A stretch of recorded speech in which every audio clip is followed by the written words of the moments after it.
Happened to that fly ball off the bat of Don Mattingly that you dropped? I'll tell you, Fergie, it was one of those nights, not a bad night, but it was an unusual night, and I guarantee you, if I had the same ball 100 times more, I wouldn't miss that ball, so no excuses. Yeah, I just thought I missed it. I saw where it hit the thumb of your glove, and I know it's an unfortunate situation. I haven't seen you drop one like that ever since you joined the Jays. Well, again, that'll never happen again. But I'm looking up into some rain, again, no excuse. And I just misjudged where the ball was going to come down at and just hit on the heel of my glove. Was there a lack of concentration at all, Lloyd? No, not at all. In that situation with 2 outs, you're trying to, I had 2 hands on the glove, which I normally don't do. I was just trying to get that third out, and it's a very unfortunate situation. You're watching Labatt's Blue Jays baseball on CTV. This question a million times between the home run last night and today, but what was going through your mind when you come to the plate with 2 outs in the 9th inning and could be all over? Well, I knew we were down to the last down, but once Willie Randolph struck out on a fastball, Tom Henke just sort of blew it by him. I went walking to the plate, and I glanced in the Blue Jay dugout, and I saw them jumping around, and they knew they were close, and I knew they were close, and the only thing I thought to myself was, don't be the last out.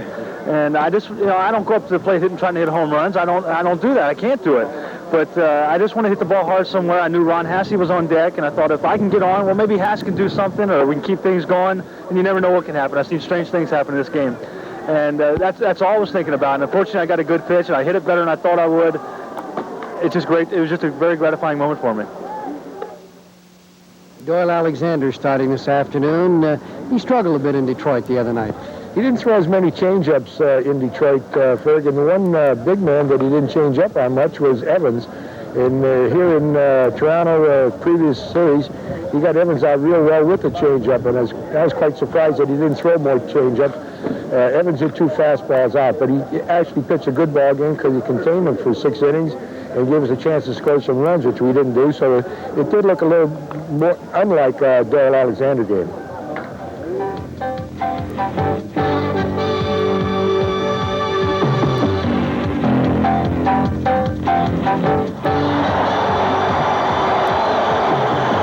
Welcome to Exhibition Stadium in Toronto.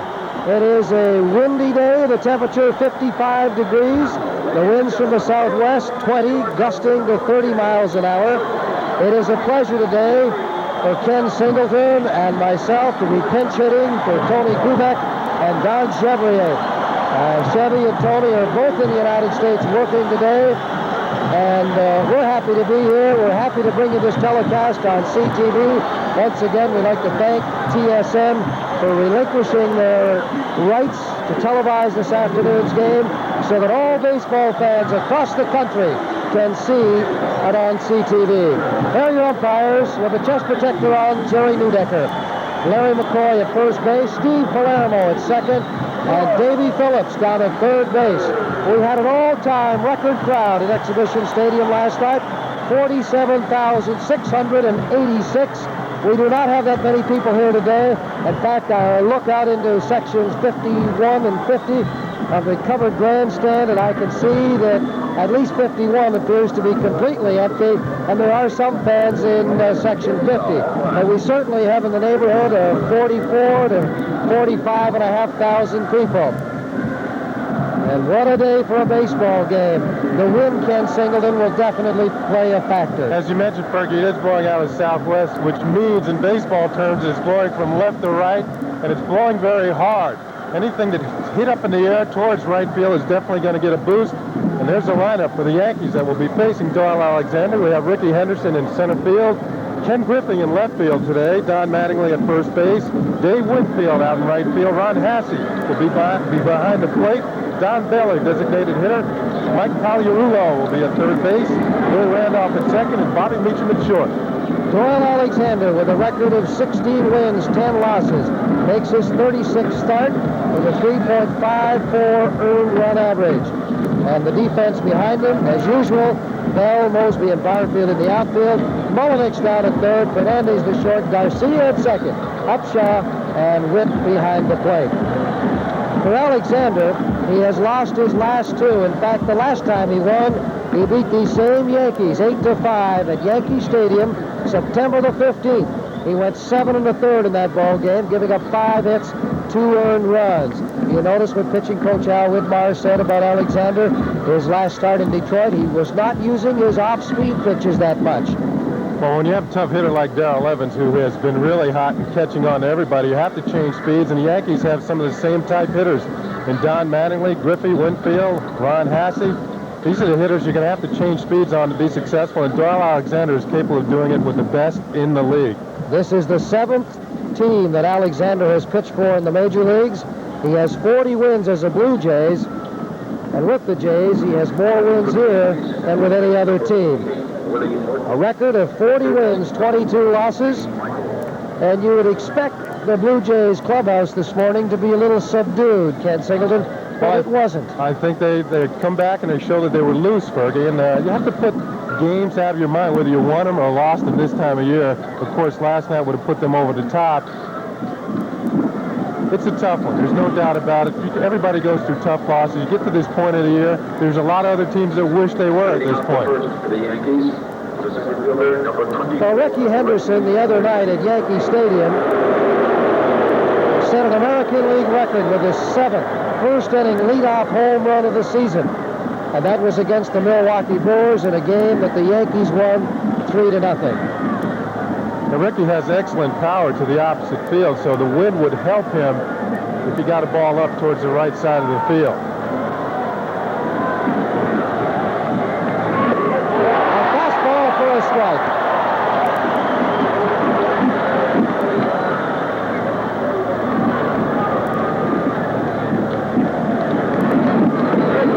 Alexander drops down to the side, gets another strike. Quickly ahead of Ricky Henderson, 0-2. Ricky didn't agree with the call. Jerry Newdecker behind the plate is taking the rap of Ricky Henderson right now. What is Newdecker's reputation behind the plate, man? He doesn't take too much guff, let's put it that way. And you're going to take a look at this pitch again. Ricky probably thought it was a little bit high. Newdecker is a high ball umpire. That outside protector, he's the only umpire left in baseball that uses it. Drops down again, but this time the ball is low.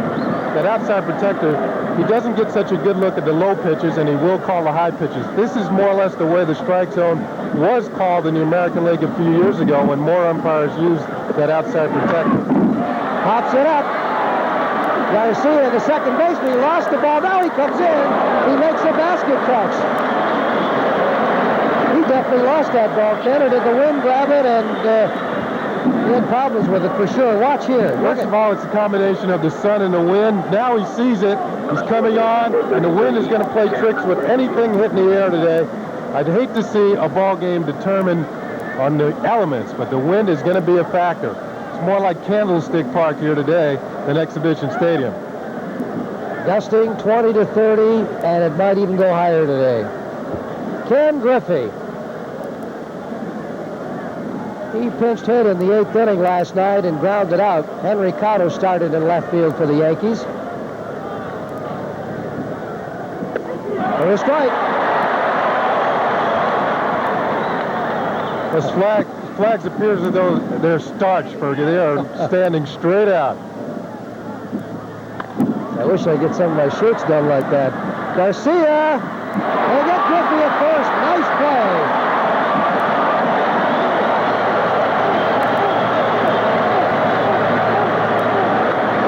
Tomaso Garcia's had problems with his knee, but he shows no signs of lack of mobility on that play. A great play going away from the throw. Don Mattingly, 0 for 5 in last night's game. What a year he's having. The RBI leader.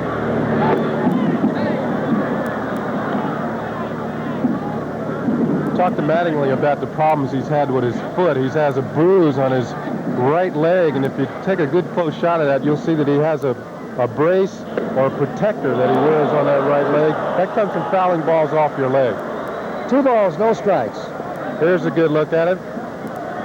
Good shot from our third base camera.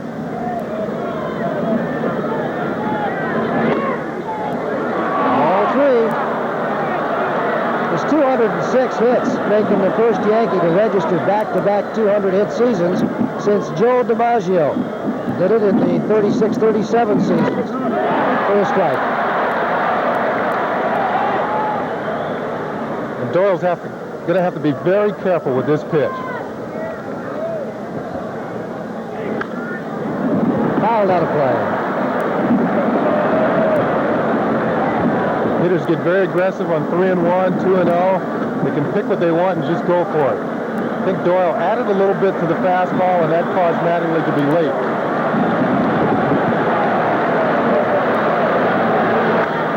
Hit out into left field. Bell coasting over. He's got it. So after a half inning for Doyle Alexander, 3 up, 3 down. No score, Yankees Blue Jays. You're watching Labatt's Blue Jays baseball on CTV. Fresh potatoes, but they're not potato chips until you slice them.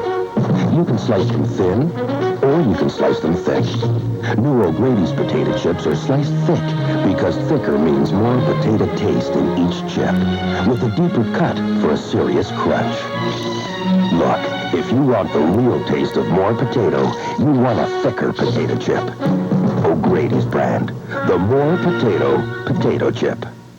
Now till Saturday at Loblaws and Loblaws Superstores, freshly ground lean ground beef, $1.69 a pound. From this week's baking sale, 5 Roses all-purpose or unbleached flour, just $1.99 a bag. Cans of Coke and Diet Coke, only $5.99 a case. And Hostess potato chips, just 89 cents a bag. Plus, now through Thanksgiving, save on exciting new ideas for entertaining with flair. A recipe collection specially created with your time and budget in mind. Loblaws and Loblaws Superstores. Canada, now's the time to deal on the Toyota truck or van you wanted. So what are you waiting for? Your ship to come in? Across Canada, this sign means record deals to move 1985 trucks and vans. Special incentives can mean big savings on Standard Van, Toyota's lowest priced truck, and Cargo Van, the roomiest van in its class, plus deals on extra cabs, 1-tons, and 4x4s. In stock now. More deals than ever before. So what are you waiting for? A police escort? Whoa! Remember that close play at first base. Ken Griffey grounded out to Garcia. Well, that's Billy Martin out there arguing with Larry McCoy, Davy Phillips. Davy Phillips is number 7 there. And Martin, along with his first base coach, Willie Horton, thought that the first baseman, Willie Upshaw, pulled his foot. Well, it was going to be a close play, and first baseman had known to get their foot off the bag a little bit early. We're going to take a look at the lineups, and Joe Cali on the mound. Tommaso Garcia at second base, Lloyd Mosby again in center. Willie Upshaw at first base. Al Oliver, the pinch hitter today, the designated hitter today. Rance Mullenix at third. George Bellin left. Ernie Witt behind the plate. Jesse Barfield in right. And Tony Fernandez at short. Joe Cali on the mound. And the defense behind Cowley looks like this. Ken Griffey in left field. Henderson in center. Winfield at right. Mike Pagliarulo at third base. Bobby Meacham, the shortstop, and what a play he made last night on the ball hit by Cliff Johnson. Willie Randolph at second. Don Mattingly at first. Doing the catching today is Ron Hasse, as Joe Cowley makes his 26th start, a record of 12-5. He's 1-0 against the Blue Jays. He went 8 strong innings, allowed only 3 hits in beating the Jays 4-1, and that was July the 1st. Cowley's got a pretty good curveball. That's his best pitch. It's in between a slider and a curve. It's called a slurve. Inside for a ball. Fergie, both these pitchers have problems with the home run. Doyle has given up 28 homers this year. Cowley's given up 26. Garcia thought that pitch was a little inside. Evens up the count at a ball and a strike. Newdecker I would classify as a pitcher's umpire. Has a big strike zone. Seems to float around at times. Cowley has won his last 3 starts. On the road this season, he has a record of 8-3. He's 4-1 at Yankee Stadium, or 4-2, I should say.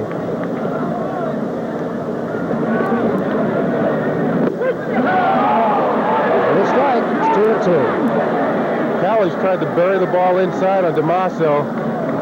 Make him pull the ball, not get the ball up in the wind towards right center. Pulls it down to Pagliarulo, the third baseman, Mattingly. And now let's go to the Blue Jays hitting instructor, Cedar Gaston.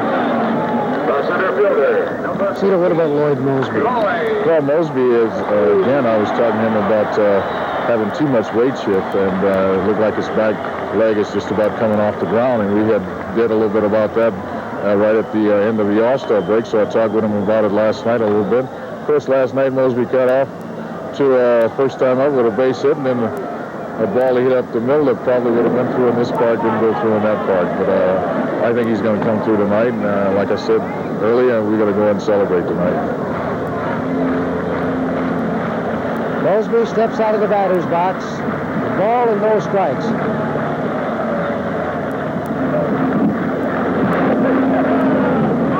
Evens it up in 1-1.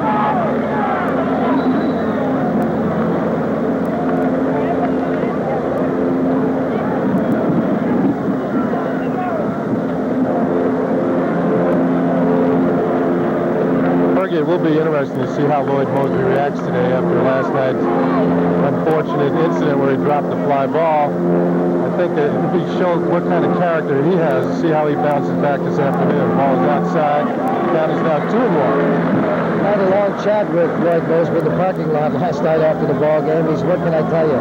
He said, "I blew it. It's that simple. I have no excuses for it." We tried to explain that off the top of our telecast today. Imagine if that had happened to somebody on the Yankees, though, how they would have felt. They didn't have a second chance.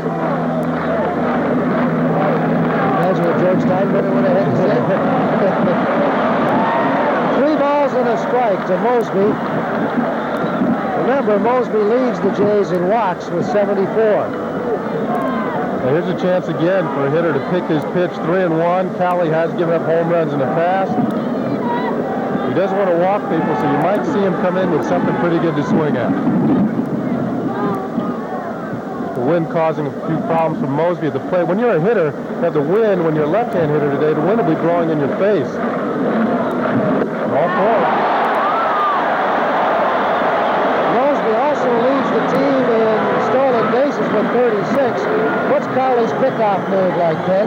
He's pretty good. He started over in the National League in the Atlanta organization. And you find that pitchers, especially when they come over from the National League, they have to have good moves. Of course, he was in that organization when Bobby Cox managed. Cox never did bring him up.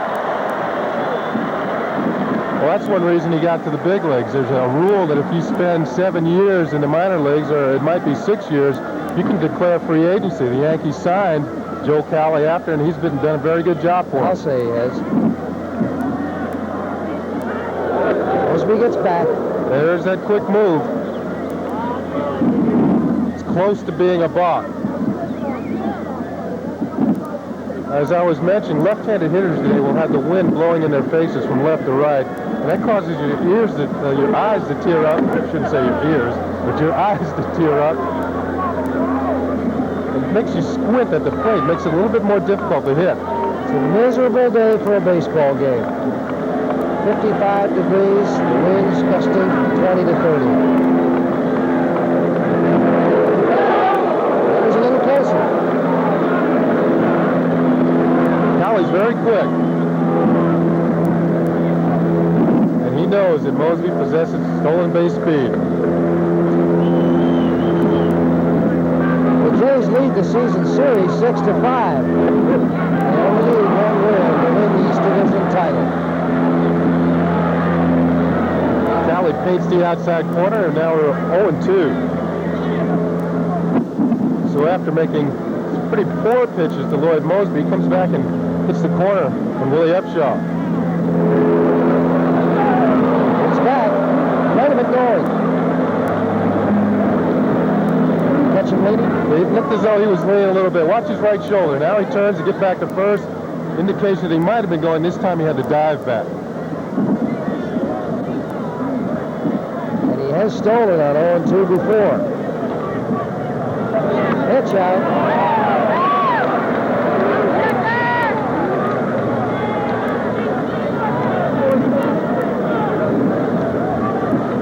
Upshaw with a 3-game hitting streak. He's hit safely in 7 of his last 8. He was 1 for 4 in last night's game with a double in the 4th inning. He was stranded there at second base. Hits it out into right field. Winfield coming in. He's got to move.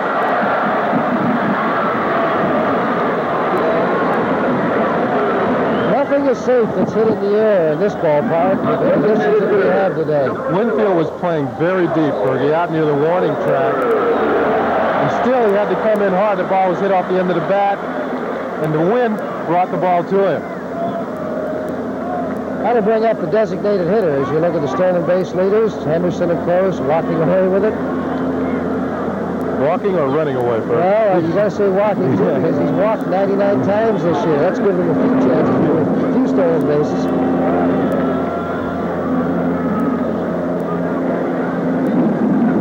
Today, Al Oliver in the lineup in place of Cliff Johnson. Mattingly thought he had that one. First base umpire is Larry McCoy. Here comes Billy White. Now, what they're arguing about is when Mosby came back, he felt his hand came off the base and he stayed with him on the tag. Larry McCoy, first base umpire, explaining to Billy. We're going to take another look at it. Watch the right hand of Lloyd Mosby as he dives back in. He might have had it. I'll tell you what. There might have been cause for argument right there. Did his hand come off the bag? It looks as though Mattingly got his glove in between his hand and the bag, and that pushed it away.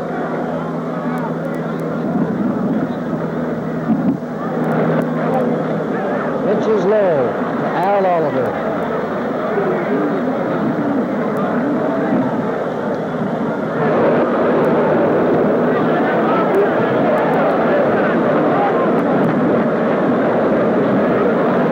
Oliver only 4 hits in his last 13 plate appearances.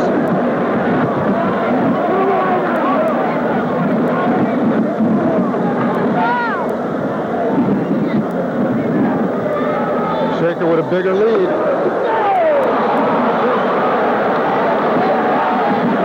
Almost because time. You take a look at his right foot when he leads off at first base. Does he make it onto the carpet? That time he did. Other times he was just where the dirt meets the carpet. His right foot had gone over that line. You notice how he moves back and takes his lead on an angle from first base. There he goes. The throw by Hossie. To center field, and Mosby heads down to third base.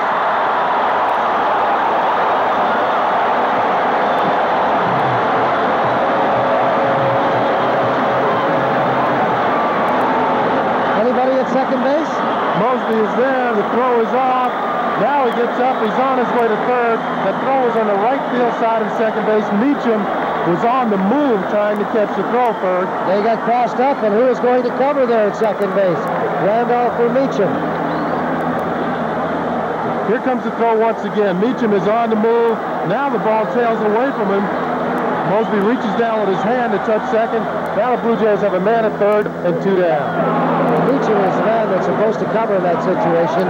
On that replay, that shot from center field, that's exactly what Meacham was doing, and Randolph was not a factor. The throw was wide.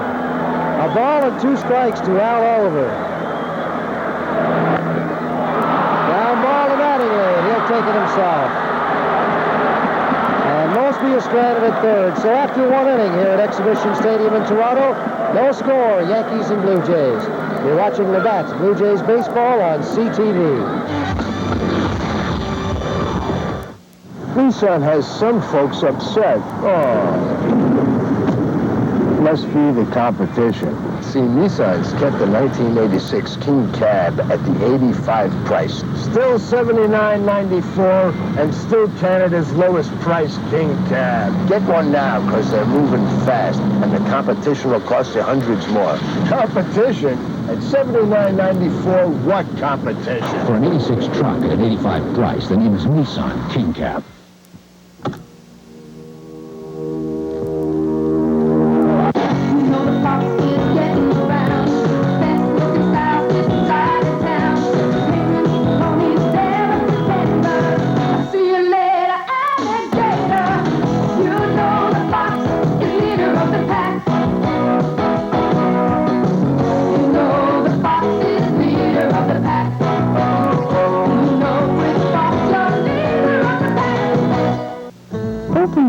To the natural beauty of wood. It will add warmth and character to any room. You can beautify your home inexpensively with quality wood moldings from Oakwood Lumber and Millwork. All our products are crafted from solid oak, mahogany, walnut, or pine to suit your individual needs and tastes. Oakwood Lumber also has an extensive selection of doors and panels on display. So open your door to the natural beauty of wood from Oakwood Lumber and Millwork. We go to the top of the second inning here at Exhibition Stadium in Toronto. No score between the Yankees and the Blue Jays. Only an error in the ball game, no base hits, as Doyle Alexander retired the side in order. The first inning, Henderson on a pop-up, Griffey a ground out, and Mattingly flied out to the left fielder George Bell. So it'll be Winfield, Hasse, and Baylor here in the second inning.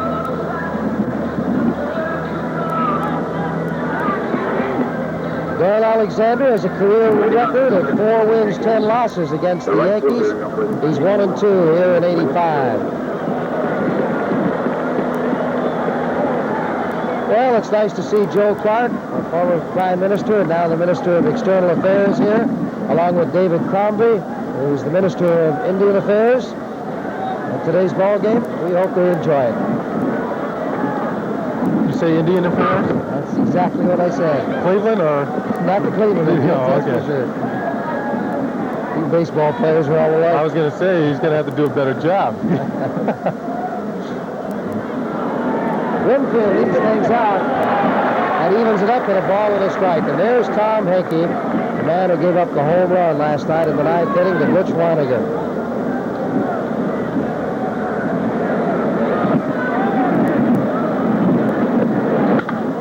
Shot to Fernandez.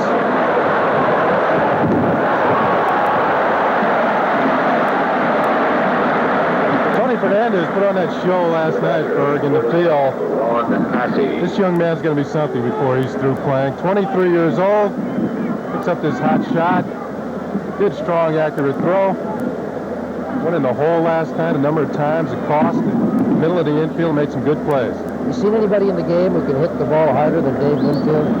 Consistently, well, maybe Eddie Murray. I've seen Eddie every day. But you're right. Winfield does hit the ball hard. This one is not hit hard. Mosby underneath it in center and makes the catch. This time he does what he does the best. He uses one hand. Last night he was telling me he tried to use 2 hands in that fly ball. That's something he doesn't do. You know, usually you're taught to catch the ball with 2 hands when you're a youngster. But once you get to the major league level, especially with the gloves they have now, Fergie, you could catch, I guess you could catch something real small and then very easy, like a golf ball. Don Baylor, the batter. Baylor lines one into left field for a base hit. Bell is over, cuts it off.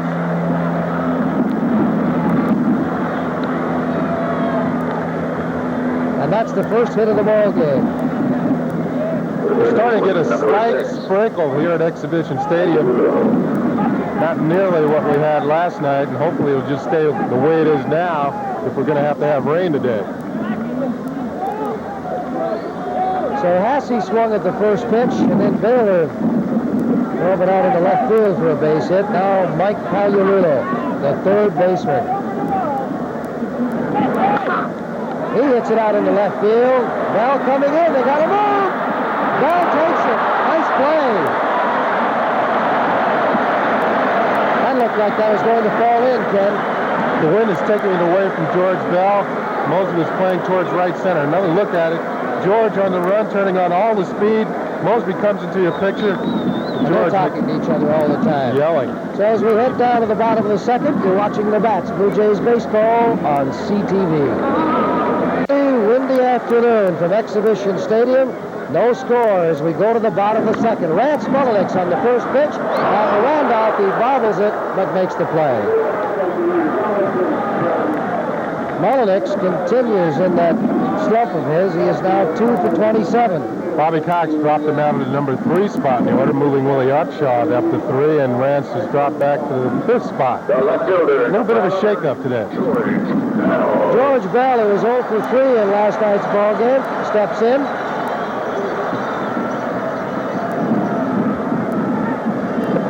Remember that wind blowing from left to right field.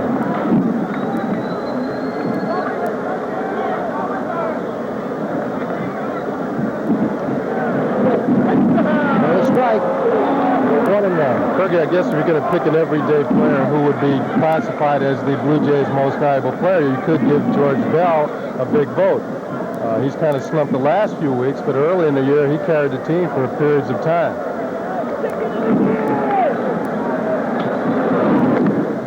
Outside, 2-1. Well, there's been a lot of talk lately about Bell, Barfield, Fernandez. We heard Pat Gillick last night talk about Tony Fernandez. Well, fouls that one out of play, evens up the count at 2-2. Well, the only way you're going to win, especially American League Eastern Division, you're going to have to get a team effort. It's very hard for one man to carry a team throughout the season, and you're going to have people like Barfield, who's been really carrying the team the last few weeks, George Bell at other times, and various other players on the team. Ernie Wicks had a good year. In fact, the whole Blue Jays squad has done very well. That's been their success this year. To Winfield in right field. You can see how tough that is, that ball out there to get under.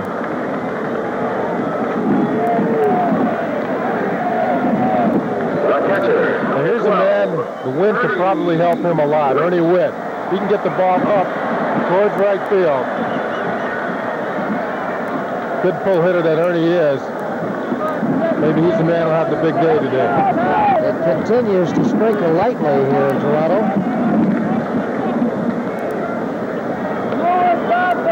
Witt is struggling at the plate, too. Only 3 hits in his last 27 plate appearances. He was 0 for 3 last night with a walk, and he scored a run. There's strike, the breaking ball. We saw Ron Hassey flash the number 2. 1 usually being the fastball, 2 the curveball, 3 an off-speed type of pitch. 2 men get on base, especially standing around second base, and the signs begin to get a little bit more complicated. Another breaking pitch that misses outside. Toronto with 98 wins, 61 losses, a 2-game lead. Toronto Star this morning had the Jays down with 99 wins. Believe me, the Jays wish they had 99. Maybe a little wishful thinking. 98 wins, 61 losses. The Yankees, 96 wins, 63 losses. That's fouled back out of play.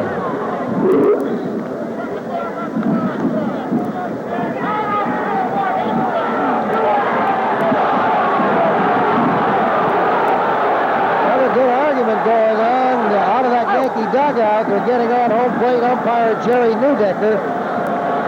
That's Martin, of course, with Lou Piniella to the right. Gene Michael sitting up over Pinella's shoulder. Third base coach.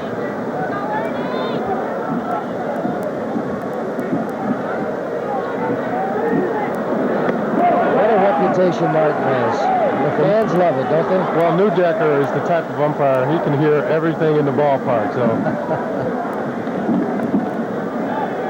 If you whisper in the dugout, you feel that Jerry Newdecker's going to hear you, and he thinks it's about him. You might be talking about something totally different. Chances are it is about him. I think they're arguing about that close curveball, the second pitch to Ernie Witt. 2-2 pitch is high. Veteran umpire Jerry Newdecker has a short fuse.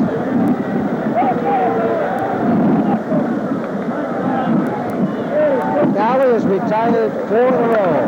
Wood hits it out into right center field. It's going back. It's out of here. A home run for Ernie Witt.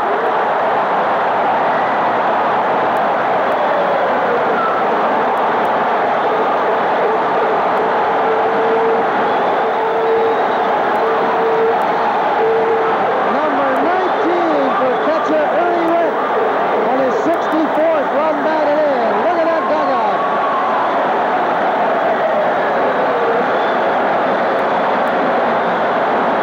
Here it is. Joe Cowley's been known to give up the dingers, and this one is headed towards faraway places. A little boost from the wind, and this one is gone. When you see that right field, in this case, Winfield look up, that means it's out of here.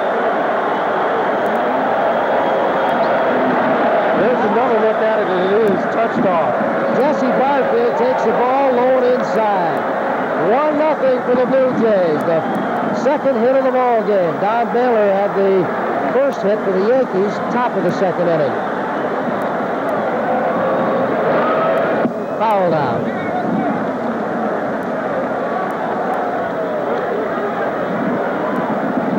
What a season this young man is having. He's third in slugging in the American League, behind Brett and Mattingly, fifth in triples, fourth in extra base hits. He's in some pretty elite company.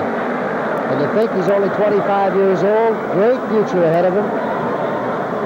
He was 0 for 3 last night with a walk.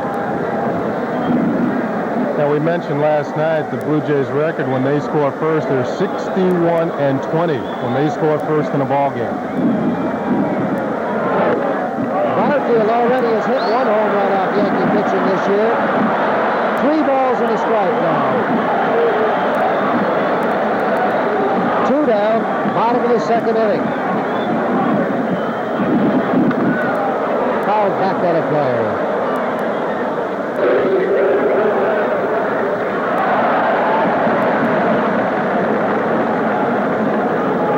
Again, Colley falling behind on a hitter.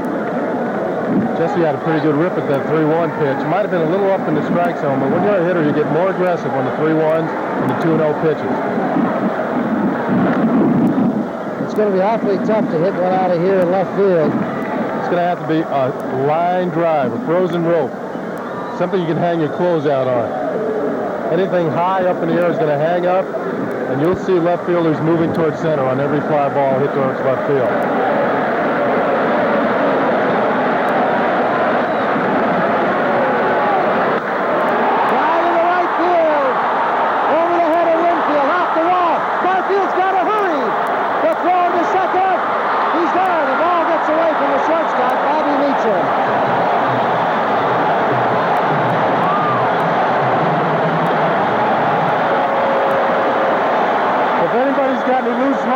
They can hang it out on this one. A line drive towards the gap in right center field. Winfield makes a good play, getting this ball on the first bounce off the wall, and another good strong throw in the second. Meacham could not come up with it, and Barfield is in with the double. Meacham had to short hop the ball at second there, and as Kenny said, couldn't come up with it. So Barfield has a double. The shortstop, number 1. And that brings up Tony Fernandez, who was 3 for 4 in last night's game. All 3 hits were singles.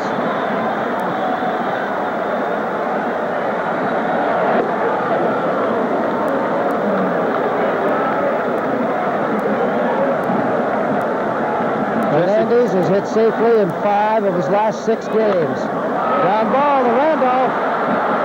Mattingly, the Yankees are out of it. But not before.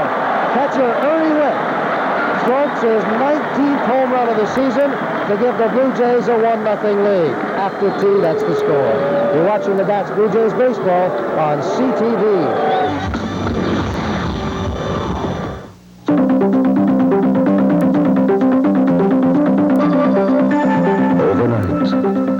Overnight, all over Canada. Anywhere you wanted to go, just hand it to Jelco.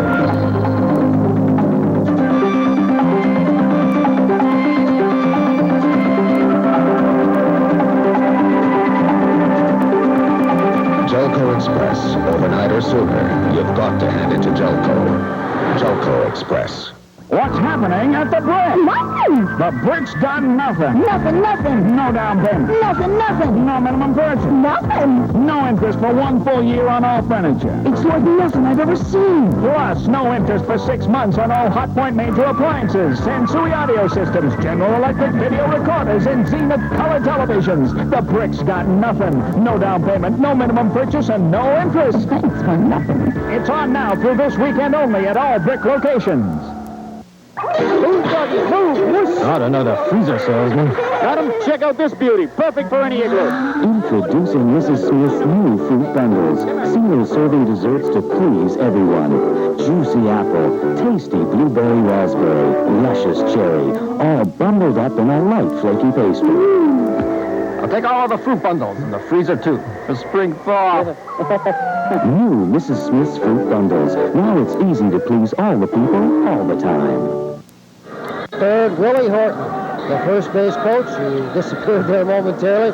But there's manager Billy Martin out again. This time he is talking to the crew chief, Davy Phillips. And from what we can gather, they are talking about home plate umpire Jerry Neudecker and his call on balls and strikes. And, you know, if you could read lips, you could see where Billy Martin said, I like Jerry, but I've had enough. So he's gone out to complain to Phillips and not Neudecker. So it'll be interesting to see what happens. Willie Randolph takes a strike. Reggie, I think they're upset on the second pitch to Ernie Witt. They thought it should have been a strike. Ernie gets a call the ball, the count goes to 1-1, and later on in the count, he hits a home run. Continues to rain at Exhibition Stadium. A changeup that Randolph tries to lay down.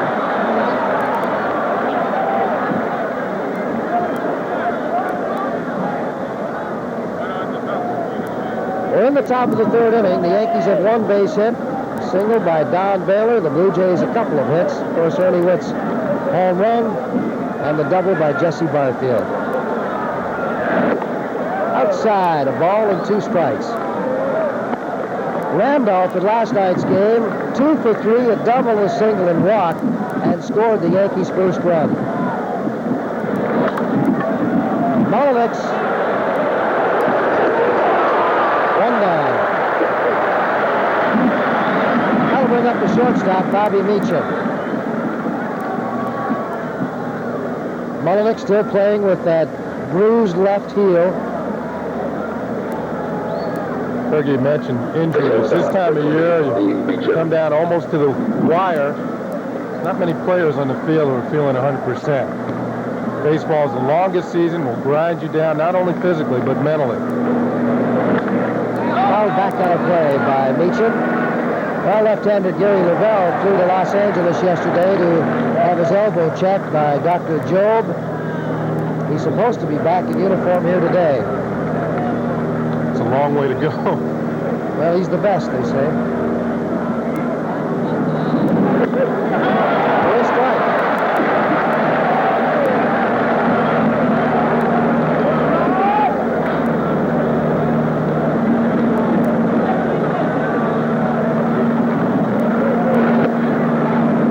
Pitch is low. In last night's game, Meacham scored 2 runs, had a double, a single, gave to a fielder's choice, and grounded out to the third baseman, Molyneux. So he had a pretty good night. Off the end of the bat, out of play.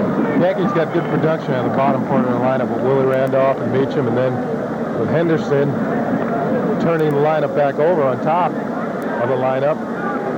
They have pretty good speed at the bottom. And it flows through their lineup, going back to the top of the lineup. The bottom 3 scored all 4 runs. There's Weiniger and a home run. That's popped up to the shortstop, Fernandez. 2 down. You had Randolph with a pair of hits, scoring a run. Weiniger with that important home run to tie up the ball game in the 9th inning. And Meacham scoring 2 runs and getting 2 hits. So those 3 did all the damage. There's an ideal situation for Ricky Henderson to be coming to the plate with nobody on and 2 out, so he won't lead off the next inning.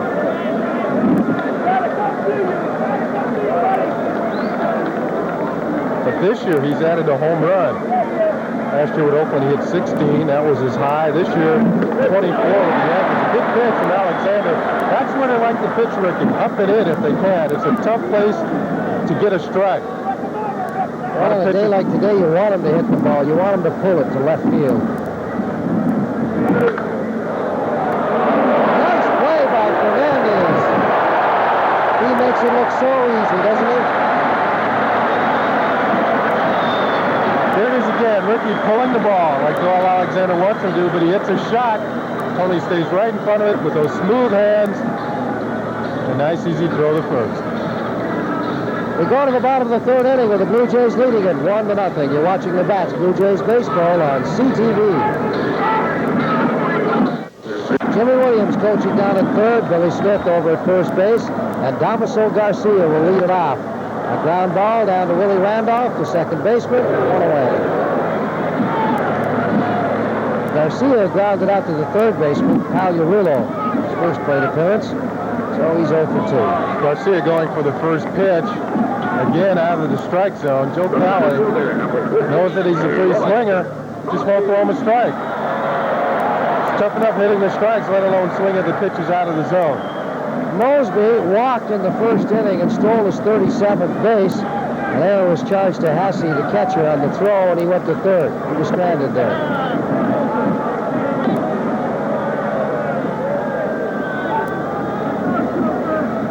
First pitch, a strike.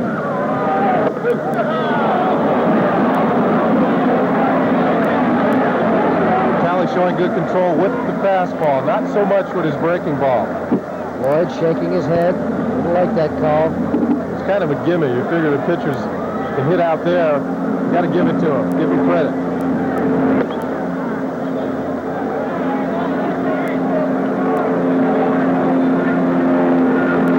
I have a feeling we're going to see some action there. We're going to see somebody tossed out of this ball game today if it continues on this way. Well, you know that the tension is high in both dugouts. It's not going to take too much. The curveball is high and the count is even. 2-2.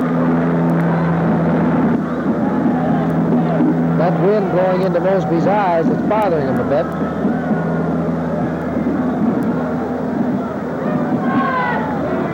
Lloyd has reached base safely in 9 of his last 10.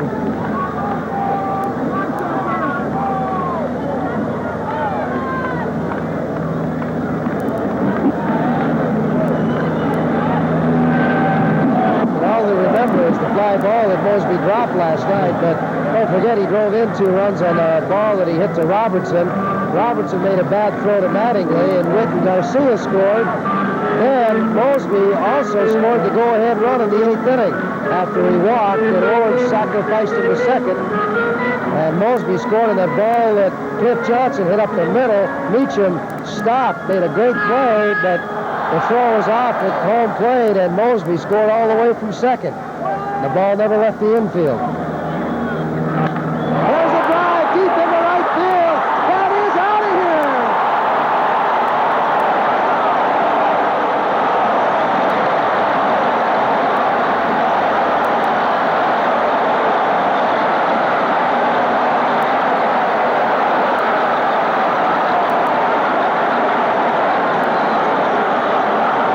Lloyd Mosby with his 18th home run of the season and his 71st run batted in to give the Jays a 2-0 lead. Joe Cowley had to count no balls and 2 strikes. Martin will be furious with that. This pitch right down the middle, and it is gone. Cowley knew it, and so did Mosby. If there was a guy you might want to hit a home run today, I guess you would say Lloyd Mosby's the man. It sure make people forget last night's misplayed fly ball in center field. Now they're stirring down in that Yankee bullpen. Billy Martin knows he has no time. He has to make his decisions very quickly. He can't stick with a pitcher very long. Foul down the right side. So a ball and 2 strikes to Willie Upshot, who flied out to Winfield. Looks like Bob Shirley warming up, getting loose. The Yankees, left-hander.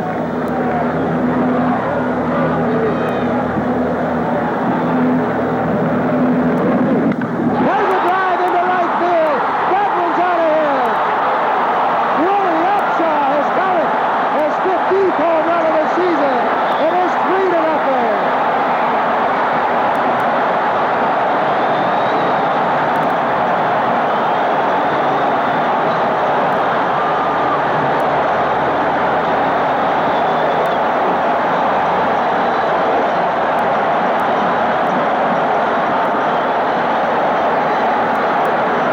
The only thing you could say about these 3 home runs, the Jays might have wished they had someone else on base. The fact is they have a 3-0 lead. Joe Cowley has been known to give up the homers. Now he's given up a total of 29 as Willie Upshaw hits a line drive out over the right field wall, and the Blue Jays take the lead 3-0. Here's a look at it, a breaking ball that hung in the middle of the plate. With the left-hander up there, they know that if they bring him in, Bob Shirley, they'll see Cliff Johnson. Right now, Don Mattingly around the mound talking to Cali, just trying to stall a little bit. The rain starts to come down a little bit harder. And here comes the Yankees pitching coach, Bill Monbouquet. Again, trying to stall for time. Give Shirley time to loosen up in the bullpen. And it's starting to rain pretty good here at Exhibition Stadium. I'll give Shirley credit. He doesn't have a sweatshirt underneath. He must have ice in his veins, Ferg. There's that wind we were talking about. All three balls would have made it anyway, but the wind didn't hurt it any. There you can see the umbrellas out and the rain coming down. We had a 57-minute rain delay last night. But looking at the sky, it doesn't look like it's going to rain too long. The left-hander, Bob Shirley, is now making his way to the pitching mound, and that'll be all for Joe Cowley. Cowley leads with 1 out in the 3rd inning, and the Blue Jays with a 3-0 lead. 34. That's section 26.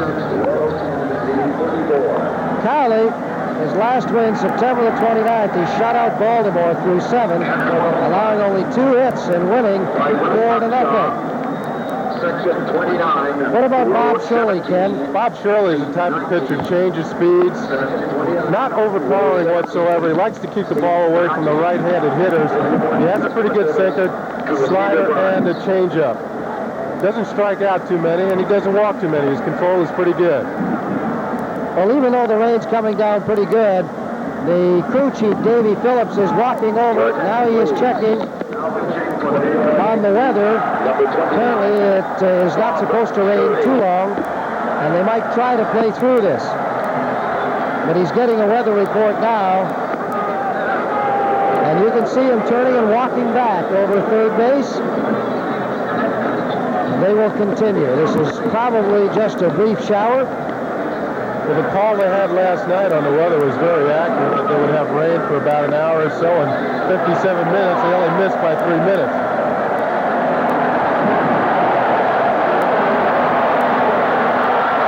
And there's the line on Shirley. How about that umbrella? What an idea. You ever see anything like last night's game, Ken? The excitement, the ups and downs that the 47,000 fans went through? Not anything that went down to the last out like that, Ferg. I've seen some exciting ball games, played in a lot of them in playoffs and World Series. The fact is, when you're sitting on a piece of history, the first time the Blue Jays could ever win it, then have it go out the window, pretty tough. Al Oliver is the hitter. Grounded out to the first baseman, Don Mattingly, back in the 1st inning. 1 down. The Yankees with only 1 hit. The Blue Jays with 4. 3 of them home runs. First strike evens it up at 1-1.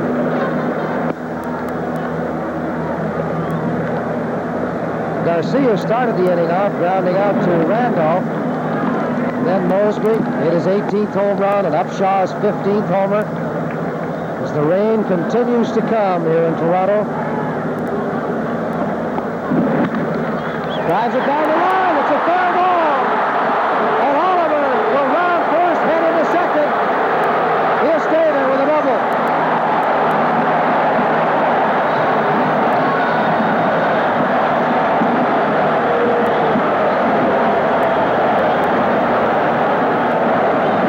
And for Al Oliver, of his 47 base hits, 35 have all been singles, so he comes up with an extra base hit here. Fergie has a breaking ball that hung inside. Oliver has done this many a time. Hit the ball down the right field corner. Now he's standing on second base. The Blue Jays still have a rally going. Rather interesting that manager Bobby Cox decided to leave Oliver in to face the left-hander. Well, he doesn't want Billy Martin to use up his bench. What I mean is bringing in Cliff Johnson as a pinch hitter, then having Martin go back to a right-handed pitcher later in the ball game. Garth Orge is coming in to pinch hit for Rad Smoleniks.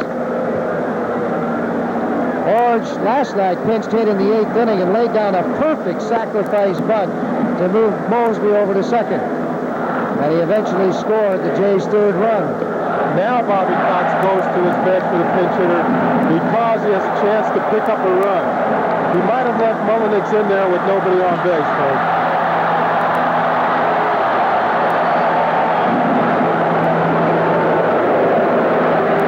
And they're trying to get the wave going. It looks like the wave is almost stopped.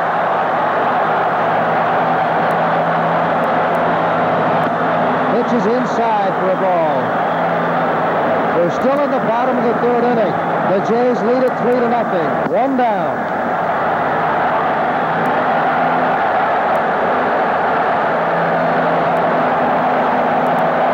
Oliver at second base.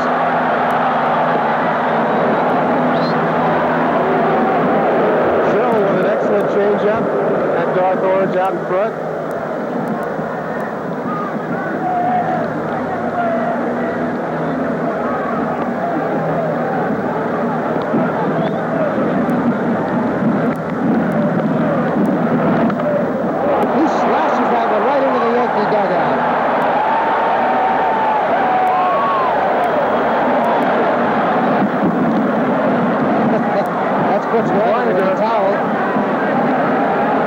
In the corner. Ed Woodson with his back to you right now.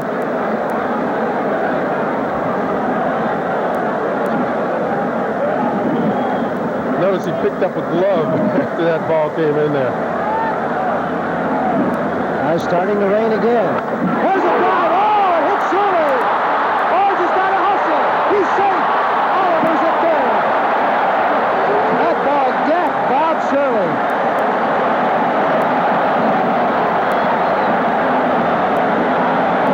Shirley came close to being decapitated on this. Line drive. Just gets his hand up. That's the problem. He put his pitching hand up and the ball hit his left hand. Now the trainer's out to look at it. Tell you what, if he didn't get his left hand up, he might have more serious problem than just his hand. They're looking at it right now, Billy Martin. The umpires are around to see how serious the injury is. And if it is serious enough, they're going to have to get somebody else up right quick. Here's another look at it. Garth Orange with a screaming line drive through the middle. Shirley knocking it down in self-defense more than anything else. Another look.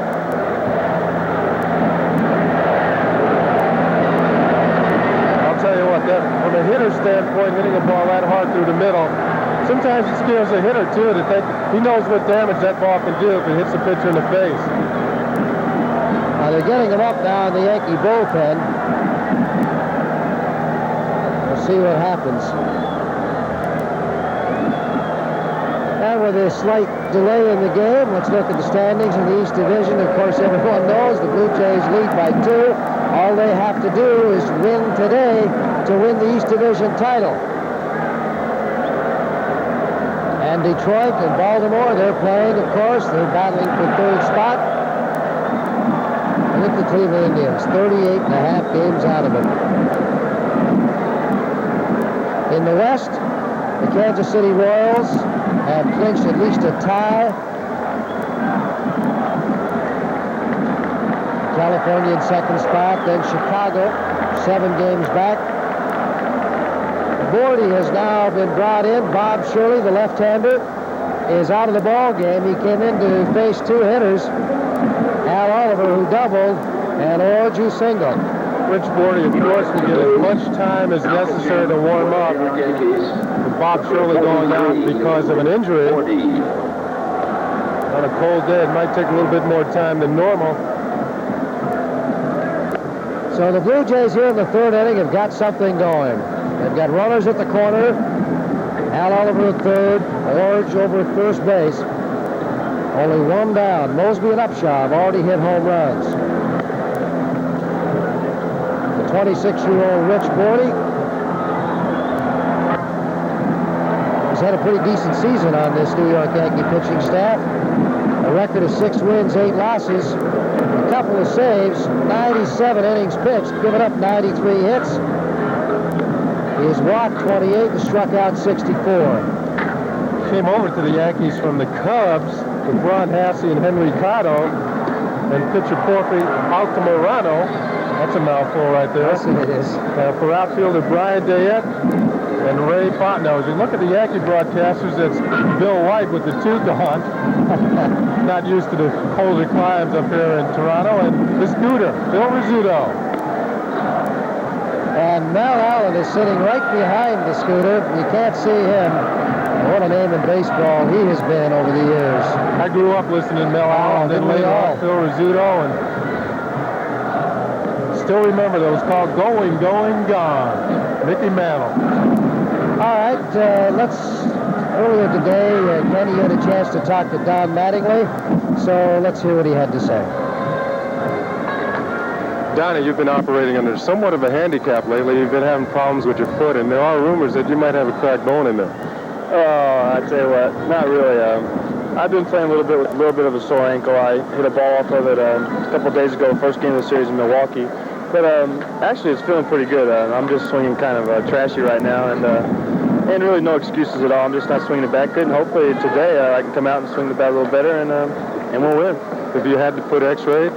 Yeah, they X-rayed the other day, and I don't think there's a problem. That's why I was kind of surprised me with that question. But I think it's just basically bruised, and it's just in a bad spot where it's right on top of the bone there. And if there's any swelling at all, it just limits your movement a little bit. Now we look over at the National League standings. The St. Louis Cardinals have clinched at least a tie for that East Division title. The Mets, of course, the Expos in third spot, and that's where they'll wind up. The Pittsburgh Pirates, a team that has been sold just recently. And the Dodgers have won the West Division. Who do you like to win the National League, Ken? It's going to be a tough series, but somehow I feel the Cardinals are going to make it. The Dodgers have excellent pitching, pretty good offensive power, but the Cardinals, they can score many more ways with that speed. As you look at Rich Bordy, big right-handed pitcher, you know something about him, Ken? He was the final player ever signed by the A's former owner, Charles Finley. American League Championship Series, should the Blue Jays win today, games 1 and 2, October the 8th and 9th. And there you see the rest of it, the 11th, 12th, and 13th, West. Ferg, you talk about the championship series, and I know from a player's standpoint, that is where the most pressure is. Championship series, after you get the World Series, you've gotten there. But being in a championship series, you don't go to the World Series if you don't win. All the games, I might add, in the American League Championship Series and the World Series will be carried on CTV. And there are the World Series dates. October 27th, it could finish up right here in Toronto, possibly. Well, let's hope it does. Let's hope they get it over quicker than that and win it. So Rich Bordy is ready to go. Somebody told me the Santa Claus Parade is about a week after that. I think it is the first week in November, but I'm not sure of that. So let's reset the scene here at Exhibition Stadium. We're in the bottom of the third inning. The Blue Jays lead it 3-0. Mosby and Upshaw homered here in the third. Al Oliver hit a double off of Bob Shirley. Garth Orge then singled. So Oliver's at third, Orge is at first, and the batter will be George Bell.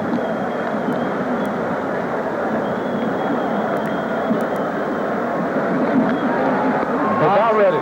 Bob Shirley came in, faced two hitters, and Garth Orge lined one off from Shirley's pitching hand, and he had to leave the game. It is raining pretty good again. The left fielder,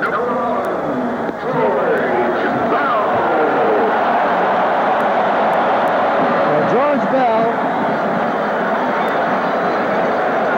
hitting close to 300 with runners in scoring position. Will have a chance here to make it 4-0 if he can get Al Oliver home from third base.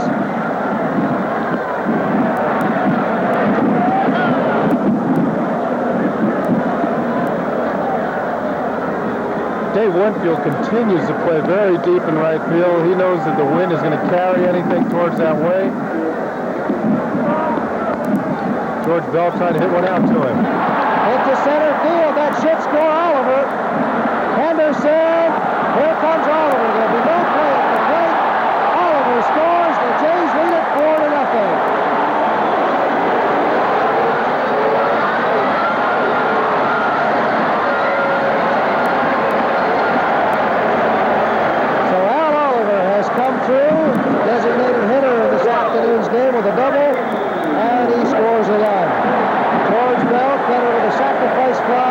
RBI.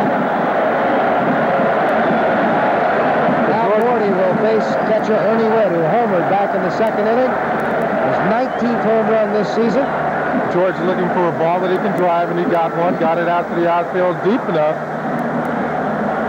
for Oliver to score.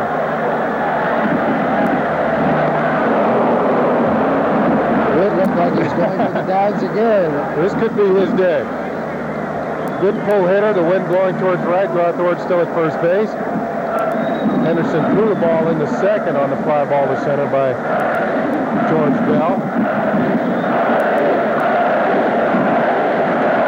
Well, in Ernie's last 28 plate appearances, he's only had 4 hits, but 2 of them have been home runs. Outside for a ball. Gordy, a sinker slider type pitcher, tries to get the ball sinking away from the left-hand hitters. The pitching line on Joe Cowley, who started for the Yankees, 2 1/3, giving up 4 hits, 3 runs, didn't strike out anyone, and walked 1. He came into this game with a 12-5 record. Outside, ball 2. Now he falls behind on the count. Hitters get more aggressive, very susceptible to change of speeds. If a pitcher can change speeds, throw a slow breaking pitch over the plate, I don't think you'll see Ernie swing at it or not have a good swing at it.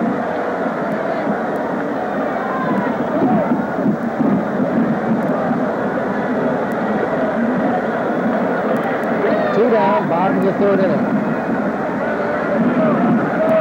There goes Orange. Hit down to Mattingly, and he'll just step on the bag to end the 3rd. But what an inning it was, as the Blue Jays score 3 runs. Crosby and Upshaw homer, Al Oliver doubles, Orange singles, and Bell, it's a sacrifice fly. The Jays lead it 4-0. You're watching the Bats Blue Jays baseball on CTV.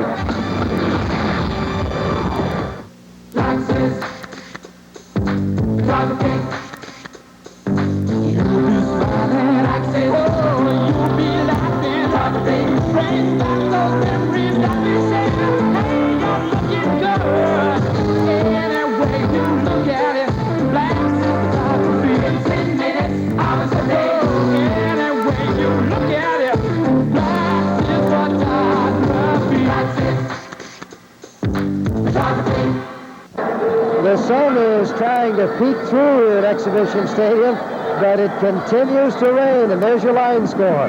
The Jays lead it 4-0 as we go to the top of the 4th inning. Griffey, Mattingly, and Winfield will face the right-hander Doyle Alexander, who has been given a little longer to warm up because of the long delay that we had with the injury to Bob Shirley. The line on Shirley, he faced 2 hitters, gave up 1 earned run and 2 hits. Leading off the 4th for the Yankees, number 33. Now tomorrow, Dave Steve is slated to go against Phil Niekro. If the Blue Jays win, you can count on Steve not pitching. But I'm sure Niekro will go tomorrow because he's still trying to win number 300. But this game today is far from being over yet. The way the wind's blowing and those big Yankee bats, who knows what they can do. Dealings up the top to Ken Griffey, a ball and a strike. You're right about that, Ferg. I don't think you ever count the Yankees out. They have such an explosive offense, lead all of baseball in runs scored.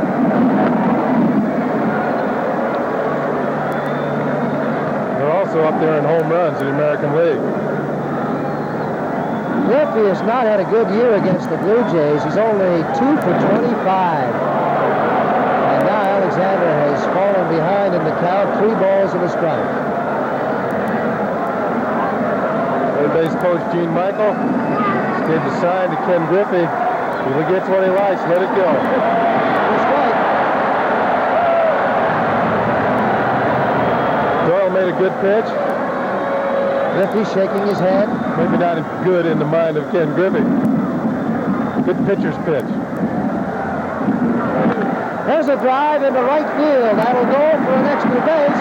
Griffey rounding first. It's going to be close at second. The throw by Barfield is off the mark.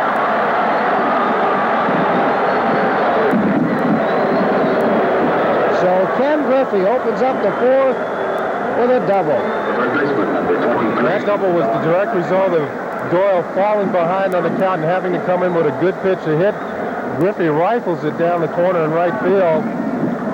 And Ken Griffey is known for his great speed, but he's had a lot of knee problems, and he doesn't run the way he used to. Jesse's throw was offline, and Griffey is in there. And that turf could be a little slippery, too, with this rain. So Don Mattingly, who's 0 for 1, flied out to Bell. Oh, what a play by Upshaw! Flips it to Alexander. Yes, sir, Willie Upshaw. And they're standing and cheering here in Toronto for that man. Put a star on this one. Willie Upshaw prevents Mattingly from getting a double, possibly driving in Griffey. Excellent play, diving to his left.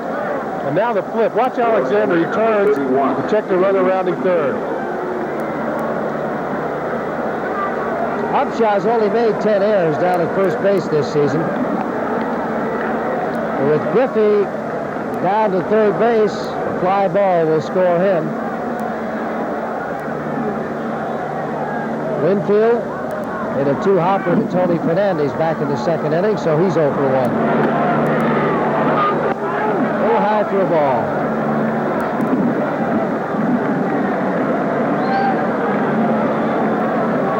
So far in this series, Winfield is 0 for 6.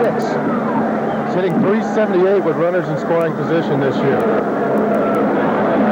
2-0.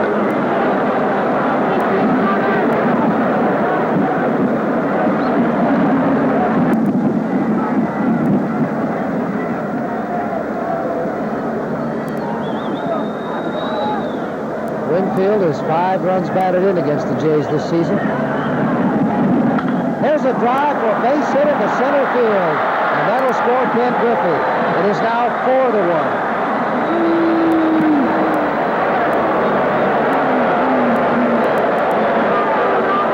Well, you pointed out, Ken, you fall behind hitters like Griffey and Winfield, you're going to get into trouble. Well, that was a high fastball. You can't pitch Dave Winfield up. Very strong on the high pitches above the belt.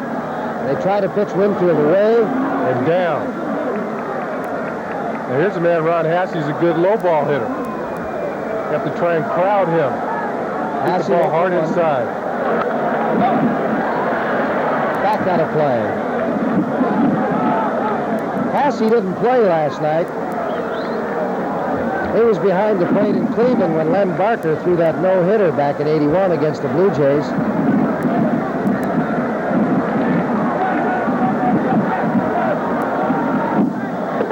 Here's a guy that's really been hot, Ken, in his last 30 games. He's had 4 game winners, 7 home runs, 23 runs driven in. Well, he wasn't much of a power hitter when he was with Cleveland. He used to hit the ball a lot to left and left center. But Lou Piniella's worked with him. Now he's hit more home runs than he's ever hit in a season. Hit 13 this year. A good 0-2 pitch by Alexander that just misses. Call that the teaser right there. Try and make you swing at a bad one. Pops it up. Barfield's got to come in. 2 down. That'll bring up the designated hitter, Don Baylor. Baylor had the first hit of the ball game off Alexander, a single, line drive into left field. Dave Winfield at first. Even with Don Baylor at the plate, pretty good power, Winfield can steal a base.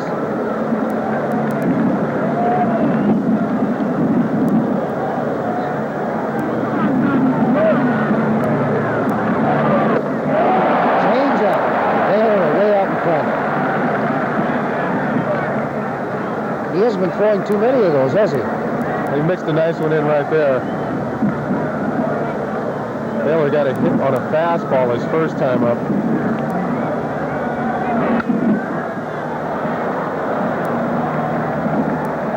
So the count now, 0 balls, 2 strikes to Don Baylor. Now again, Doyle jumps way out in front. Veteran pitcher that he is, he might choose to waste one, either move Baylor off the plate and then come back with something breaking and away from it. See where this pitches. There goes Winfield. The ball gets away from Witt. Winfield slides into second. You're probably saying, why did you help me out, Dama? Pitch getting away. Winfield is on the move at this point. On his way down to second as Ernie Wood gets the ball. Tomaso Garcia, faking as if there was going to be a throw down to second, possibly kept Winfield from going to third. I don't think he would have made it, but the idea is to get him to slide. So a base hit now should score Winfield.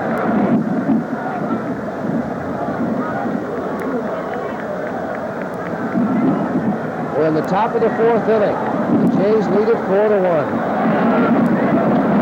Going away, and Rick does a nice job of blocking that one.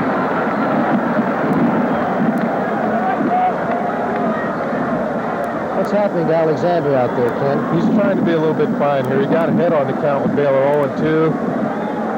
Comes back with 2 breaking balls down and away, about as far down as you can get. He bounced them. Now he wants this to be his pitching decision. And it is. Back to Alexander over the top, and the Jays are out of the top of the fourth inning. And not before Ken Griffey doubles and Dave Winfield an RBI single. The Yankees are on the scoreboard. You're watching Labatt's Blue Jays baseball on CTV. Canada Trust customers love our 8 to 8 Monday to Saturday hours. Mrs. Jones has a higher interest super rate account and often drops in at 8 in the morning. It's our hours she loves. And we arranged the D'Angelo's weekly pay mortgage at 7:45 last night. It's our hours they love. Pat Quinn got a lower interest super loan after work, and so did his brother Mike, because that's what they wanted to. We love your hours. It's our hours you'll love.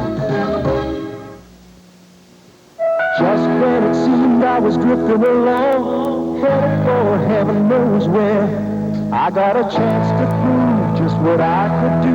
Take my place and get my share. Billy Crawford, get on. A young man's dream is a powerful thing. He'll drive until he's ready to fall. I've got the energy, the rest is up to me. I'm gonna give it my all. I'm taking my turn. This is where I make my stand. I'm taking my turn. The future's in my hands. We're all in this together. No one stands alone, and there's no feeling in the world. Billy, come on, you did a good job. Like when the future is yours. Petro-Canada. Our energy is Canada. Let's go find us a needle in a haystack. Don Johnson, Judith Ivey, Sybil Shepherd, and Jason Robards. The Long, Hot Summer. Well, Ken Singleton, we're back at Exhibition Stadium. You look at that sky, it's opening up, and it looks like we're going to have some nice weather from here on in, hopefully. Barfield, Fernandez, and Garcia in the bottom of the fourth will face the right-hander Rich Gordy. Gordy came on to replace Bob Shirley in the third inning. He gave up a sacrifice fly, RBI to George Bell, and then got Ernie Witt to ground out. Now there's a balloon out in left center field. They'll get that out. But the Labatt's Blue player of the game for the Toronto Blue Jays will receive the Poland Chainsaw. Dependable and priced right. Sold by dealers you can rely on. From cutting firewood to felling big timber, you can rely on Poland Chainsaws. You got yourself a chainsaw, Ken? Well, you need one where you live in Baltimore. You got a beautiful home and all kinds of trees around there. It'd take you long to clean that yard of yours out, would it? Knowing me, I'd probably cut my arm off. Barfield takes the ball low. Jesse doubled back in the second inning.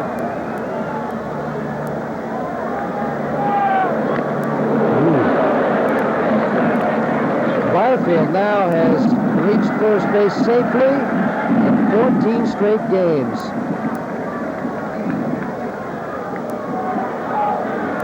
The last few weeks, Jesse has really blossomed as a hitter, starting to hit the ball the other way with power. Breaking pitch from Bordy. Jesse probably wishes he had that one back. That was in the middle of the plate. Ball and 2 strikes to Barfield. Jesse used to just try and pull the ball, hit it as far as he could to left field, but now he's learned to hit the ball all over the field. There's a lot of hits on the right field side of second base.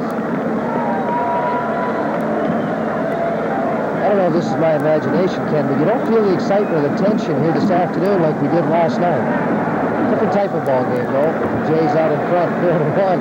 I think Blue Jay fans are aware of the fact that they can lose a ball game in strange situations. There's so many superstitions flying around that Blue Jay dugout.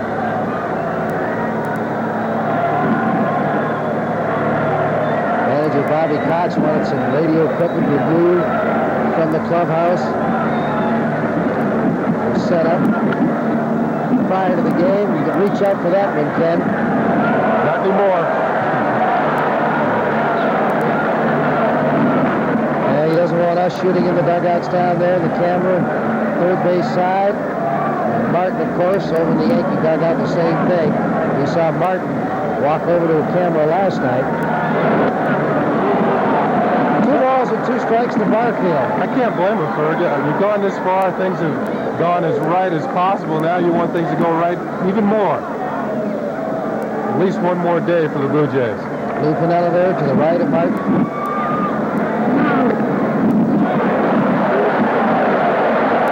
It's a full count to Barfield. Again, leading off the inning, 3-2 pitch. This should be right down the middle. There's a drive to left field, right at Griffey. Took about 2 steps, and that was it.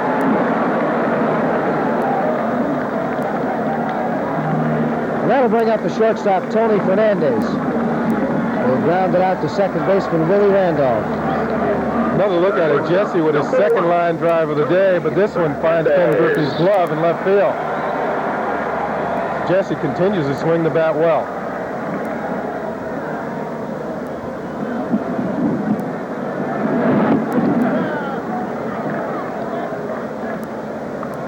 The Blue Jays have been in first place since May the 13th. And all they have to do is win one more game against the Yankees to win it. Now again, we mentioned how the wind would bother the left-hand hitters more so than the right-handers. Right-hand hitters would have their back to the wind. Left-handers, wind blowing in their face. See Tony Fernandez squinting as he looks out towards the mound. For a strike. 0-2. The Yankees, only 3 base hits off of Doyle Alexander. The Blue Jays have 6. 3 of them home runs. A single and 2 doubles.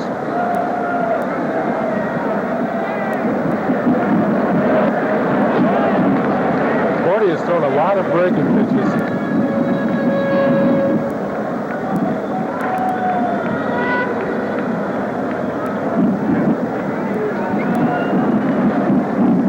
Stuck basically with the curveball. Now is 1-2. Fernandez reaches for that pitch and fouls it out.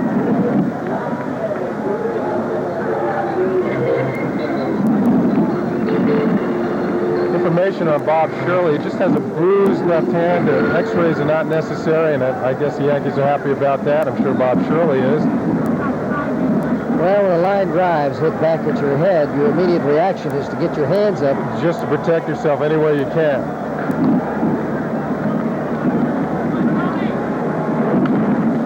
Fouls off another one. I saw Scott McGregor's season end last year on a line drive through the middle. He snuck up his bare hand, broke a finger on his left hand. Very similar play to that line drive that Bob Shirley cracked down. There's a drive into right field. That'll go to the fence. Fernandez will head down to second base. He'll stay there.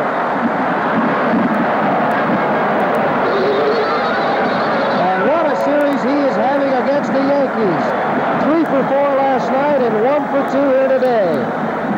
Another breaking ball, this time inside. Tony turns on it, lines it into the corner. Winfield down in the corner once again, comes up with it, goes in there gingerly. It's kind of slippery out there. And Tony is in with a double. I was watching Tony as he rounded first. As he's going towards first, he had the wind at his back. When he rounded first, he was going into the wind. Kind of slowed down a bit. Garcia looking for his first hit here today. He's 0 for 2.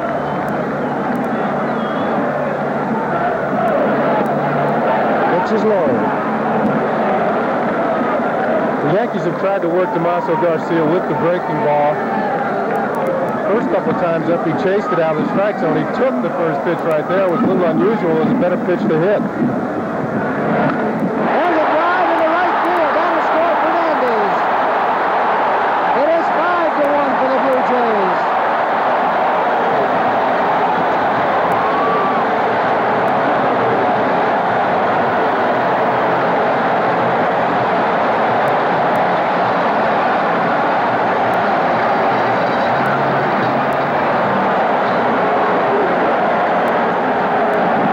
Again with the breaking ball. They're working him with the curveball, and this time he lines it in the right field. The Yankees are now down 5-1.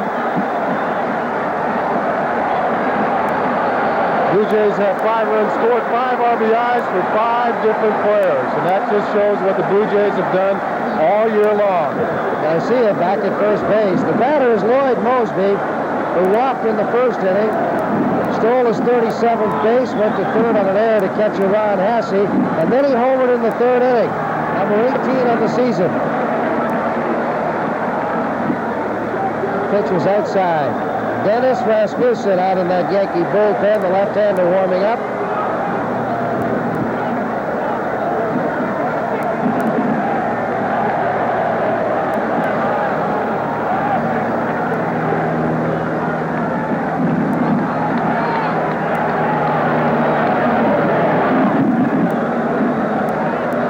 Checks the runner, now holds Garcia back at first. With one down, Garcia might be going, but he's got that hole open for Lloyd Mosby, the hitter. If he can pull something through that hole with Don Mattingly holding him on, it's a bigger target to shoot at. There's a throw, gets away, not too far.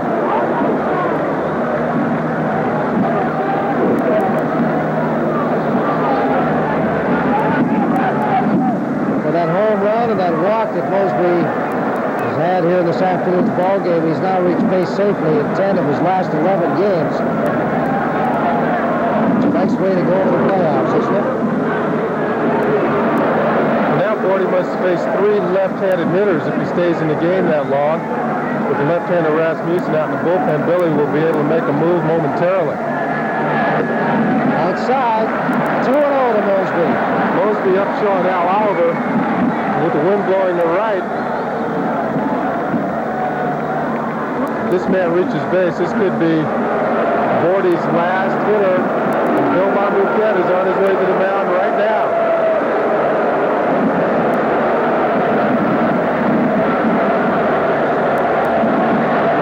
It's giving Rasmussen some more time to warm up.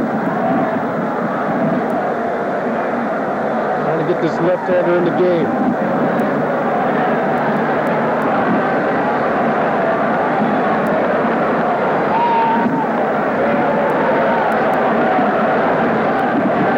Ron Hasse is out there now as Billy Martin with the cast on his right arm.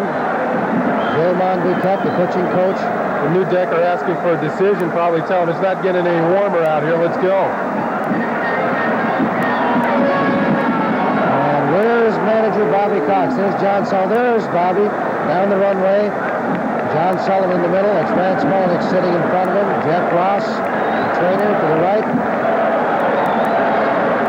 And here comes Dennis Rasmussen, the left-hander.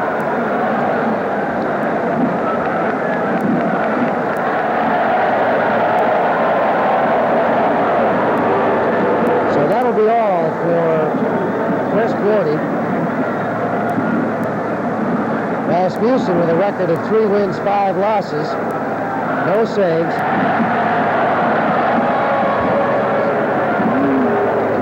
As manager Billy Martin will continue to go to the bullpen as soon as he can. He will not take any chances, trailing in this ball game 5-1. This program is protected by copyright. Any use without permission is prohibited. So Garcia is down at first base, and a left-hander.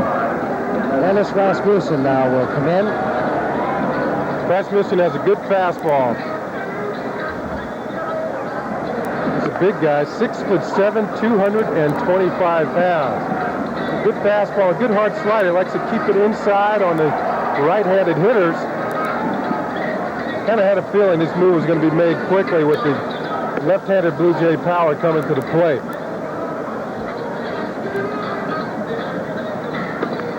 Rasmussen was traded to the Yankees. He was a player to be named later for Tommy John when Tommy went over to the California Angels from the Yankees.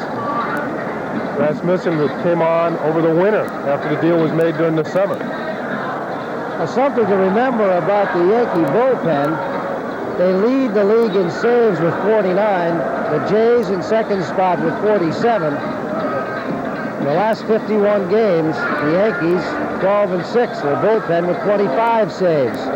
So they've done a pretty decent job, haven't they?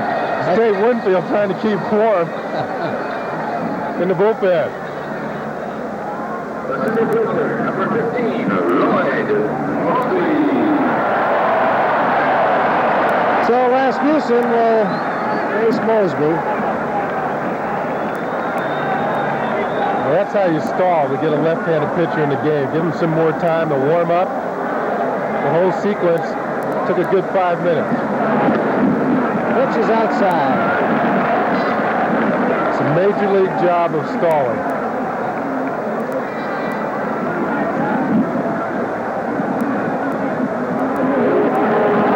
Ball 4, and Mosby draws a walk. That's his second of the game.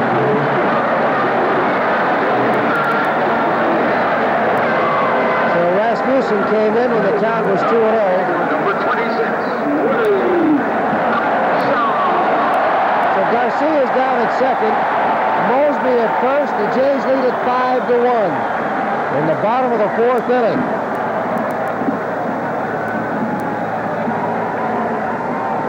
Coming out into the on-deck circle is the right-handed hitting Cliff Johnson. He'll pinch hit for Al Oliver. For a strike. That big leg kick of Rasmussen, the left-hand hitter might clinch just a little bit. Garcia taking his lead at second. Mosby's on at first.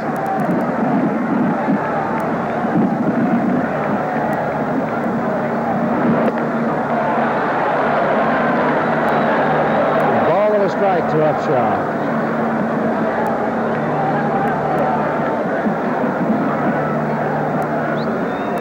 One down, bottom of the fourth inning.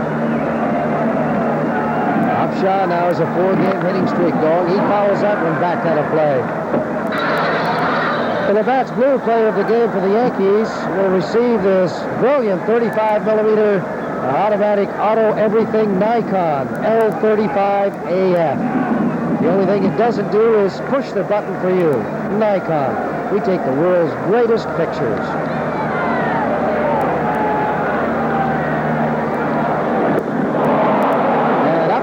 Goes down swinging. And that is the first strikeout of the ball game for the New York Yankees. Rasmussen Willie will swing just over the top of this breaking ball. And now Monbouquet comes out again.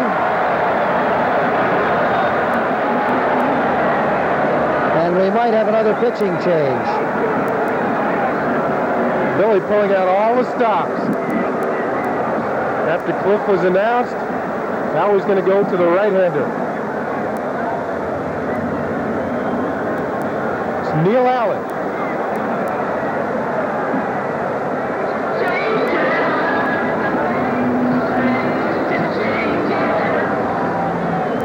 Neil Allen came over from the St. Louis Cardinals. He was supposed to be the big stopper out of the bullpen for the Cardinals early in the year. He was not doing the job. The Cardinals since have gone to Jeff Lottie and Ken Daly out of the bullpen, and they've done a better job than Neil Allen did. Now he's over with the Yankees. Added strength to the Yankee bullpen. Well, Allen with a record of 1-0 and he has one save. He's only pitched 25 innings. And while we look at the stats on Neil Allen, I'd like to bring in a good friend, Johnny Esau, head of CTV Sports. And John, what a year it has been for CTV Sports and the Toronto Blue Jays.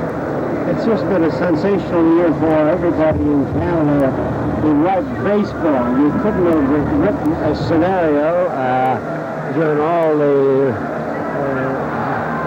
width in the world at the beginning of the season, but to see this emotion, the very difficult emotions that they went through last night, to rise and come back from it today. You look out there and you see them play. I can't help but look at Tony Fernandez down there, Fergie, and I look over there at Phil Rizzuto. I remember seeing the 49 series with a great battle between Rizzuto and Reese, and I thought, how could anybody ever be as good as that? And yet we're seeing it out there in front of us today. You know, John, I've got to tell, I think, the sports fans across the network that you were instrumental in getting Blue Jays baseball off of CBC and over where it belongs on CTV. You, along with John Hudson, at TV with that. Well, I must say there was a lot of people who had a part of that with the great enthusiasm of the sports people at CTV. Jack Butler, our executive vice president, and President Murray Chickover, and the entire board. They are delighted to have it, and we got it all the way through, and I just can't tell you how much fun this is emotionally, the highs and the lows, and the grand finish that we're coming to now. And it's so difficult to describe, but we're delighted to be a part of it. Nobody paced up and down last night the way you did. As Cliff Johnson takes the ball low into the dirt, Garcia goes to third, and Mosby down to second. Johnny, thanks for sitting in a couple of minutes here on our telecast this afternoon.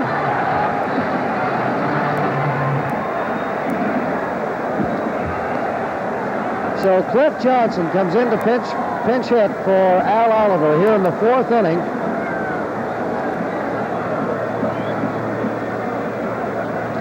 Barfield started the fourth, lining out to Griffey in left field. Then Fernandez doubled and scored, and Johnson, rips one into the stands. And it hit somebody. They're looking for the medics over there. Boy, that was a wicked shot into the stands. Then Garcia with an RBI single. Mosby walked. Upshaw struck out. And now Johnson with a count of 1 ball and 1 strike. Now let's hope that fan is okay. Well, sometimes you wonder how more people aren't hurt at a stadium. Especially because they're not paying attention, too. That's right. Now Johnson steps out of the batter's box, calls time, and home plate umpire Jerry Newdecker obliges. Neil Allen's not too happy, is he? No. Started his career with the New York Mets and then went over to St. Louis. This year, he was supposed to be the man to take Bruce Suter's place. He got off to a poor start with the Cardinals, 1-4 with a 5.59 ERA, and then was moved on to the Yankees.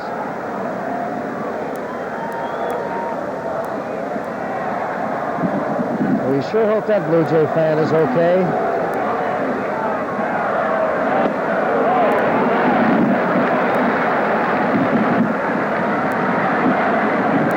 And a strike. These 2-out hits are like gold. Cliff trying to come through. 5-1, the Blue Jays leading. The pitch hit out into right field. It's a foul ball, just missing that right field foul line. You don't come much closer than that, Ken. So it's 2 balls and 2 strikes to Johnson as he makes his way back into the batter's box.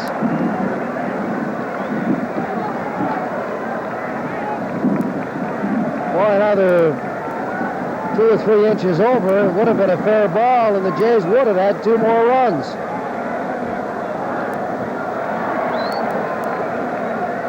The medics attending to that fan still.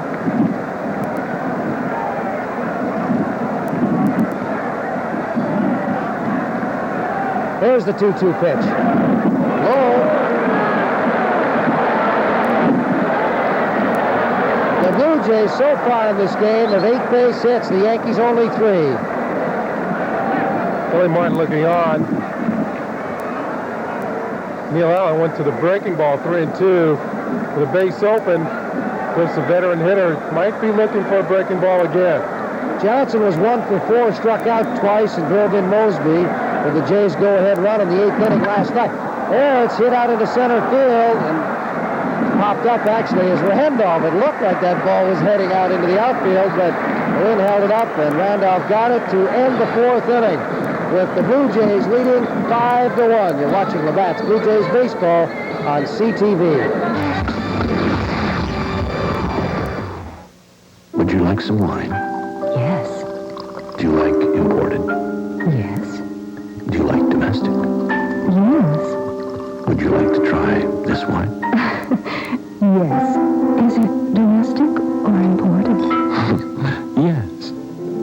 Paul Masson makes fine Canadian wines with all the quality and taste of the high-priced imports. Paul Masson Canadian wines. No. Yes.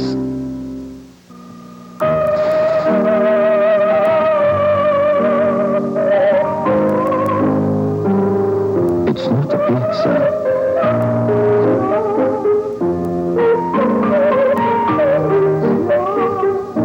It's not a pizza.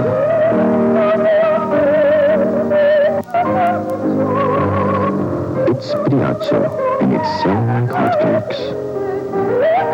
Only at Pizza Hut.